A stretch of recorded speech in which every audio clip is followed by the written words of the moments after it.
Hello all, welcome to mom's kitchen from Anjani's wonder world. ఈ వీడియోలో అల్లంతో నిలవ పచ్చడి ఎలా చేసుకోవాలో చూద్దాము. మెజర్మెంట్స్ అన్నీ ఈ కప్తోనే చూపిస్తాను.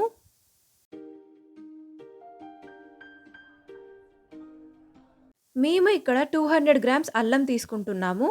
ముందుగా అల్లంని వాటర్తో శుభ్రంగా వాష్ చేసుకోవాలి. మామూలుగా అల్లం అంటే మనందరికీ తెలిసిందే. ఇది భూమిలో పెరిగే ఒక కొమ్ము లాంటి దుంప. అల్లము బ్లడ్లో కొలెస్ట్రాల్ని తగ్గిస్తుంది.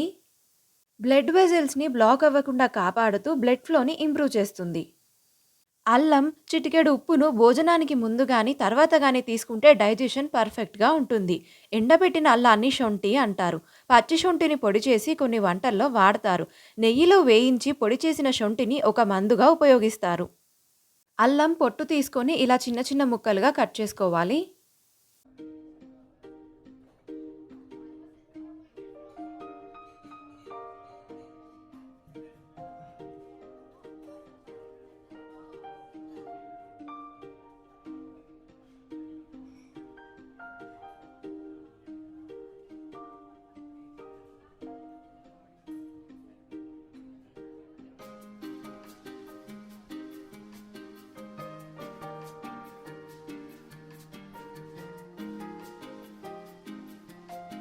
ఈ కప్‌తో మెజర్‌మెంట్స్ చెప్తా అని చెప్పాను కదా! 200 గ్రామ్స్ అల్లము ముక్కలుగా కట్ చేశాక ఈ కప్‌తో 1 కప్ అయ్యాయి. పాన్‌లో టేబుల్ స్పూన్ ఆయిల్ వేసుకొని కట్ చేసి పక్కన పెట్టుకున్న అల్లం ముక్కల్ని ఇందులో వేసి వేయించుకోవాలి. అల్లం ముక్కలు పచ్చివాసన పోయే వరకు వేయించుకోవాలి.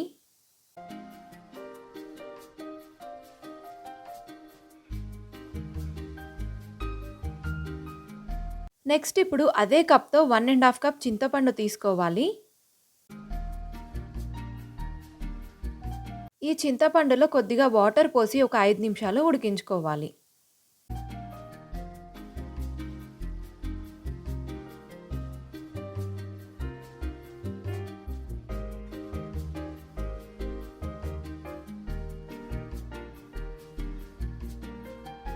తర్వాత 2 కప్పుల బెల్లం తీసుకోవాలి.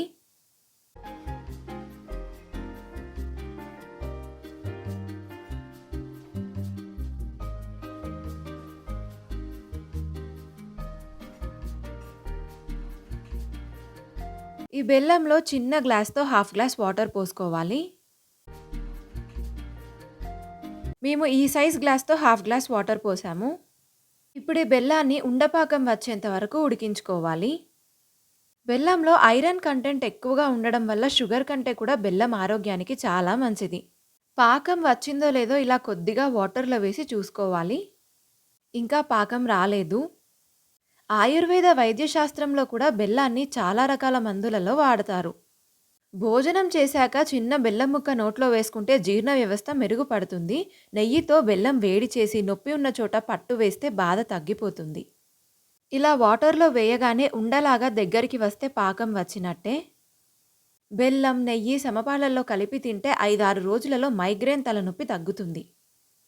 బెల్లం పాకం చల్లారే లోపల చింతపండు, అల్లం ముక్కలు గ్రైండ్ చేసుకుందాము. అల్లం ముక్కలు చల్లారిన తర్వాతే గ్రైండ్ చేయాలి. ఇలా వాటర్‌లో పెడితే తొందరగా చల్లారుతుందని అలా పెట్టింది అమ్మ. ఫస్ట్ పచ్చివాసన మొత్తం పోయేంత వరకు వేయించుకున్న అల్లం ముక్కలని గ్రైండ్ చేసుకోవాలి.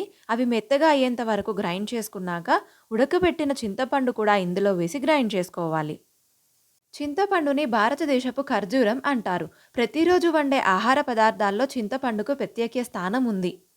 చింత చెట్టు ఉంటే చింతే ఉండదంటారు పెద్దలు. లేత చింతకాయలను అధికంగా వాడకూడదు. ఎందుకంటే వీటిని ఎక్కువగా తింటే జలుబు చేస్తుంది. ముదిరిన చింతకాయకు వేడి చేసే గుణం ఉంటుంది. అతిగా తింటే కడుపులో మంటొస్తుంది. కొత్త చింతపండు కంటే పాత చింతపండును వాడడం ఆరోగ్యానికి చాలా మంచిది. చింతపండు తేలిగ్గా అరిగిపోతుంది. లేత చింత ఆకులను చింత చిగురు అంటారు. దీన్ని ఆకుకూరగా వాడతారు. చింత చిగురును నీడలో ఎండబెట్టి చింత చిగురు పొడిని తయారు చేస్తారు. ఈ పొడి రక్తం పట్టేలా చేస్తుంది.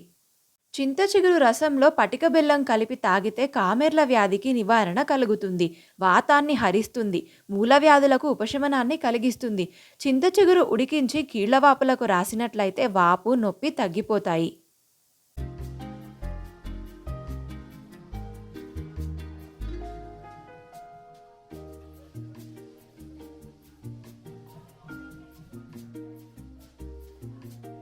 అల్లం ముక్కలు, చింతపండు మెత్తగా నలిగిపోయాయి. నెక్స్ట్ ఇప్పుడు ఒక పెద్ద బౌల్‌లో ఈ కప్పుతో ఒక కప్పు కారం, ఒక టీ స్పూన్ పసుపు, ఒక టేబుల్ స్పూన్ మెంతి పొడి, ముప్పావు కప్పు ఉప్పు వేసుకోవాలి. మేమిక్కడ పచ్చళ్ళ ఉప్పు వాడుతున్నాము.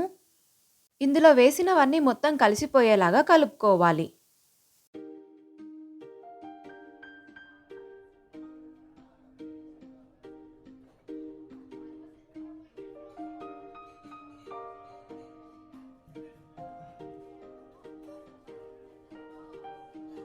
ఇప్పుడు ఇందులో ఇందాక గ్రైండ్ చేసి పక్కన పెట్టుకున్న అల్లం, చింతపండు మిశ్రమాన్ని వేసుకోవాలి.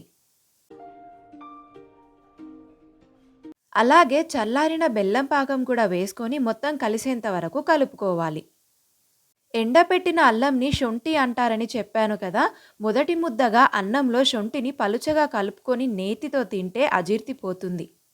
బాలింతలకు శరీరం గట్టిపడేందుకు, వేడి కలిగేందుకు శొంఠిని విస్తృతంగా వాడతారు. అల్లం నుండి అల్లం నూనెని కూడా తయారు చేస్తారు. ఎండాకాలంలో వడదెబ్బ కొట్టకుండా అల్లాన్ని కరివేపాకు, మజ్జిగలతో కలిపి తీసుకుంటారు. మొన్న రైతు మహోత్సవానికి వెళ్ళామని చెప్పాను కదా! ఆ వీడియోలో మేము తాగింది అదే మజ్జిగ. ఇంతకీ మీరు ఆ వీడియో చూసారా? ఒకవేళ చూడకపోతే ఆ వీడియో లింక్ కింద డిస్క్రిప్షన్ బాక్స్‌లో ఉంది. క్లిక్ చేసి వెళ్లి చూడండి. అల్లం నూనెలో మోనోసెస్క్యూటోపినాయిడ్స్ ఉన్నాయి. అందువలనే ఘాటైన వాసన, కారం రుచి కలిగి ఉంటుంది అల్లం. అరోమా థెరపిస్టులు అల్లం నూనెను సూతింగ్ మరియు వార్మింగ్ ఆయిల్‌గా ఉపయోగిస్తారు. ఇలా ఇందులో వేసినవన్నీ కలిసేంత వరకు కలుపుకోవాలి. నెక్స్ట్ ఇప్పుడు ఒక ప్యాన్‌లో 2 టేబుల్ స్పూన్ల ఆయిల్ వేసుకొని, ఆయిల్ వేడెక్కిన తర్వాత ఎండుమిరపకాయలు, ఆవాలు, జీలకర్ర వేసుకొని, అవి వేగిన తర్వాత ఇందులో కొద్దిగా ఇంగువ వేసుకోవాలి. ఇంగువ ఆప్షనల్, కావాలంటే వేసుకోండి లేకపోతే లేదు. వెల్లుల్లిపాయలు కావాలనుకుంటే అవి కూడా వేసుకోవచ్చు. అయితే మేము ఓన్లీ కొంచెం పచ్చడికే తాలింపు పెడుతున్నాము. ఆయిల్ కూడా మీకు ఇంకా కావాలనుకుంటే వేసుకోవచ్చు. ఈ తాలింపుని పచ్చడిలో వేసి కలుపుకున్న తర్వాత మొత్తం కలిసేంత వరకు కలుపుకోవాలి. అంతే, అల్లం పచ్చడి రెడీ. ఆరోగ్యానికి ఈ పచ్చడి చాలా మంచిది. కొంతమంది టిఫిన్స్‌లోకి తింటారు. ఇంకొంతమంది అన్నంలో కూడా కలుపుకొని తింటారు. మీరు కూడా ఈ రెసిపీని ట్రై చేసి ఎలా వచ్చిందో కామెంట్స్‌లో చెప్పండి. Thank you for watching the video. Do like, share and subscribe.